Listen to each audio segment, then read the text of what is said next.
SBI life smart money back plus plan. దీంట్లో మనం బీమా ఎంతైతే తీసుకున్నామో దానికి 130%ని ఈ పాలసీ కంప్లీట్ అయ్యేలోపు మనం పర్సంటేజ్ వైజ్ అమౌంట్ని రిటర్న్గా పొందవచ్చు. ఈ పాలసీ తీసుకోవడానికి మినిమం ఏజ్ లిమిట్ వచ్చి 30 రోజులు, మ్యాక్సిమం ఏజ్ లిమిట్ వచ్చి 55 సంవత్సరాలు.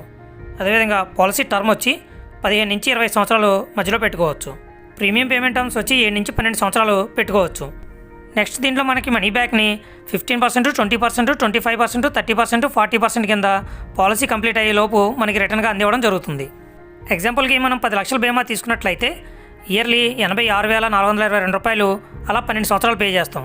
మనకి రిటర్న్గా 5వ సంవత్సరం 1,50,000, 10వ సంవత్సరం 2 లక్షలు, 15వ సంవత్సరం 2,50,000, 20వ సంవత్సరం 3 లక్షలు, 25వ సంవత్సరం వచ్చేటికి 4 లక్షలు, రివైజనరీ బోనస్ 8,75,000, టర్మినల్ బోనస్ 14,06,250 రూపాయలు, మొత్తం కలిపి 26,81,250 రూపాయలు మెచ్యూరిటీగా రావడం జరుగుతుంది.